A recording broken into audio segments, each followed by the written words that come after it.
After Jesus had preached and taught the crowds, he said to Simon Peter, "Let your net down for a catch." And Peter said, "I don't mean to be disrespectful, but there are no fish here.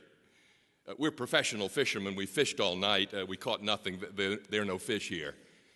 To which Jesus said, "Well, maybe you didn't let your nets down deep enough."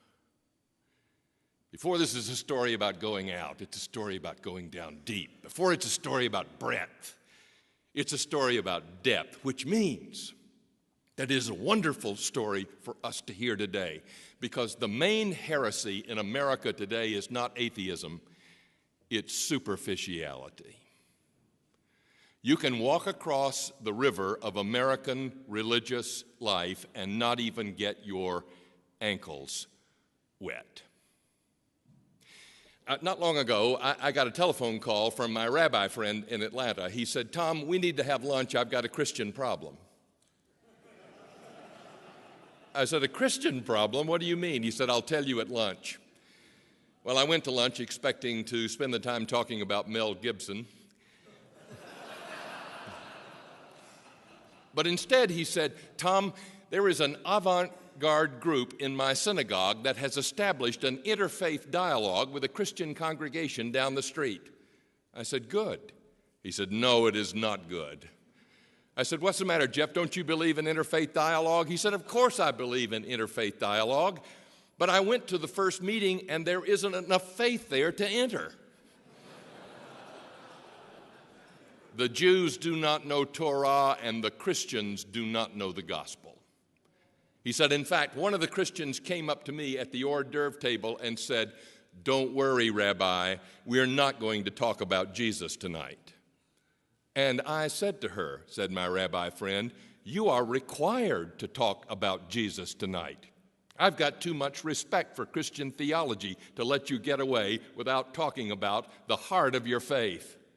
He turned to me and he said, "Somebody's got to stand up for Jesus in this town. I guess it's going to be me." He said, "Tom, we're not having any more interfaith dialogue until the Jews know their faith and the Christians know their gospel." And another rabbi said, "Maybe you didn't catch any fish because you didn't let your nets down deep." And it's not just a matter of intellectual depth.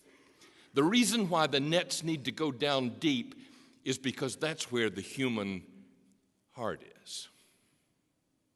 I was on the telephone with a friend of mine who teaches preaching at a Midwestern seminary. We were planning a meeting, and we talked about that business. When we got done with that conversation, we just kept on talking. We talked about school and family and life. And in the middle of the conversation, he said, "My wife and I are terribly worried. Our youngest son, teenage boy, has been diagnosed with severe bipolar disease. We are having trouble keeping him on his medication, and we are terribly frightened." We talked about that for a long time, and then I checked my watch, and I said, "Oh my gosh, I've kept you on the phone over an hour. I'm sorry." He said, No, I needed to talk about this, and besides, you've managed to keep me from going to chapel." I said, "You're a seminary professor. You're supposed to go to chapel." He said, "Well, my office is right next to the chapel, and I can hear them in there now worshiping, and they're singing, 'I've got joy, joy, joy, joy down in my heart.'" He said, "Tom, I need a deeper word today." Well, thanks be to God, we have a deeper word. At the center of this gospel is not a pom-pom or a party hat. At the center of this gospel is a cross, which means that the love of God goes all the way down to the wood, all the way down to the depths. "Why don't you let your net down deep?" said Jesus. The chaplain of a hospital in Louisville, Kentucky, last Ash Wednesday took his lunch break and he went to the Episcopal Church to an Ash Wednesday service. He came back from the service with a cross in ashes and oil imposed on his forehead. That afternoon, he made rounds and was calling on the patients, and he went into the room, he said, of a patient who was a smiley-faced Christian. Praise the Lord, praise the Lord. When he walked into the room, she looked at him and said, "Oh, the chaplain has come to see me. Praise the Lord, praise the Lord." Then she looked at his face and said, "You've got some dirt on your forehead," and reached for a Kleenex to wipe it off. He said, "No. I've been to an Ash Wednesday service. This is a cross in ashes and oil." "Why would you do that?" she said.